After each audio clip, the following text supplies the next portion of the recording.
Today on Up Front.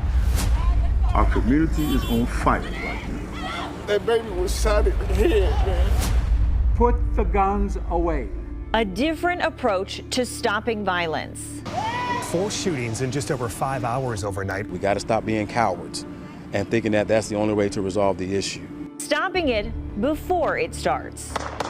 They'll talk to us in a way they won't talk to the police because we are them. We have to stop the violence to ensure that public spaces are accessible and safe for all residents. Treating violence as a disease. So it shouldn't be an issue with us taking control, responsibility of our own problems. Peace has to win in this city. Hello, I'm Adrienne Pedersen, and this is Up Front. We have a different kind of program for you today. Too many summers have seen too many homicides in Milwaukee, but right now, homicides are down. Milwaukee police report 60 homicides so far this year. At this time last year, there had been 75. The city is taking a different approach to curbing violence through its 414 Life program. So I hit the streets with the interrupters, people putting their own safety on the line. August 25th, 8 p.m. A young woman, Quanita Jackson, well known as a peace activist, shot and killed while walking home, caught in crossfire on Milwaukee's north side. Chris Conley knew he had to show up. It's what he does. He's a trained violence interrupter, and while his work takes him to grim scenes at night, it starts Yeah, always shake the gate first. in the daylight, building relationships Hey, sis. and trust. That's how you gotta stay hydrated out here. Conley, Hamid, Steven, and Mook are all interrupters, and they let us follow along one summer day near 38th and Villard. 414 Life. Remember we had the barbecue out here? We was coming to inform everybody that we having a movie night. So your goal is to be out here in the community, get people to know you, host these community events, but then also once something bad does happen, like a shooting, to come out and make sure it doesn't get worse. Yeah, and that's when our interrupters will come in. They'll bring both disputing parties together, and they'll have a meeting, and they'll come up with some agreements. The main goal is to stop conflict before it builds to a retaliation shooting. We build bridges. Yeah. We build relationships. Do you get discouraged ever? I mean, every time there's a shooting, you feel like, oh, there's another one. You know what I mean? And so, because our goal is to nobody gets shot. The $500,000 Violence Interrupters program, which started in November, is part of the City of Milwaukee's Office of Violence Prevention and 414 Life. The Violence Interrupters get paid to work in target areas on the north side, although they're now getting calls from all over.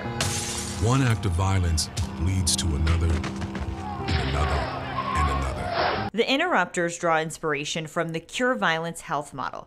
Cure Violence started in the year 2000 in West Garfield Park, a dangerous part of Chicago. They treat violence as a disease that is transmitted to others who are exposed to it. Cure Violence boasts big results, saying the model has reduced violence up to 70%. Some of the interrupters can truly relate to the people they help because they've been there. Have a lot of you guys been to jail? I've done a total of 27 and a half years incarcerated. So, yes, I've been to jail. How do you go from that to wanting to do something like this? Over time, you know, you mature, you learn things, you're seeing stuff around you, and I've seen how, like, my actions affected other people in a negative way, and so I decided that my actions can also affect people in a positive way. Do you feel like you're making a difference with this? I do. Not all interrupters have criminal records, but for some, it helps build that connection. Violence is like when you get to a boiling point. There's a lot of stuff that happens before you get to that boiling point. And so what I'm most proud of is like the work we do before people get to that point. The movie nights. The movie nights, the taking people to Employ Milwaukee to get employment, helping them get mental health, AODA treatment, housing, all of those kind of things. Because if you put people in a positive space, then they're less likely to get shot or be shooting. Sometimes the job takes them off the streets and into the emergency room as part of a partnership with Froedtert and the Medical College of Wisconsin.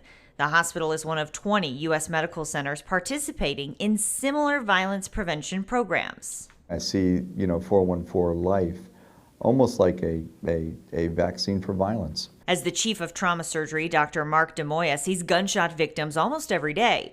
For privacy reasons, we couldn't sit in on any interruptions there.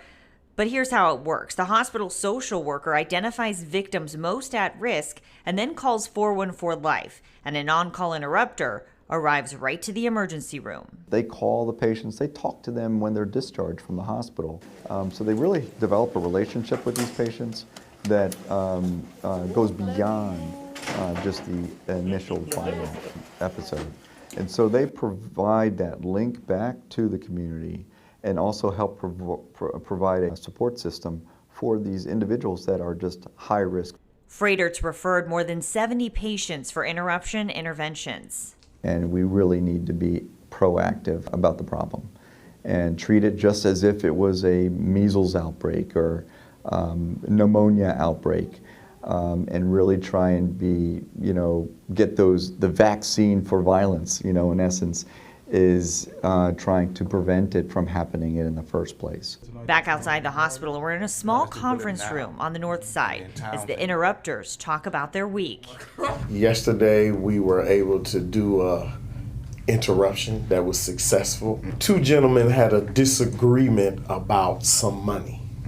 And so it turned into a shootout, which fortunately nobody got shot, but one of the people called me and I was able to contact the other side, and so it kind of, both sides agreed that they would just let it go.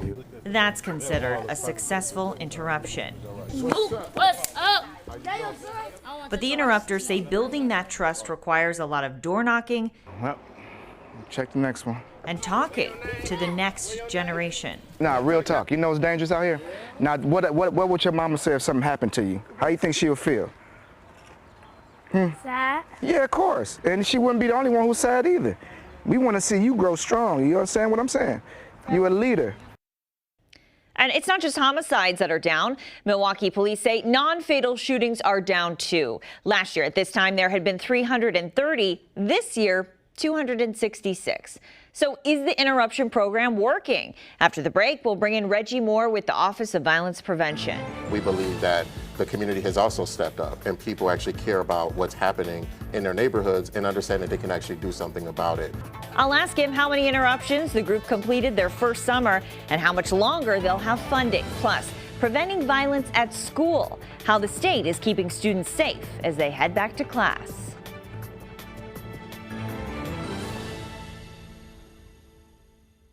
Upfront, brought to you by WPS Health Insurance.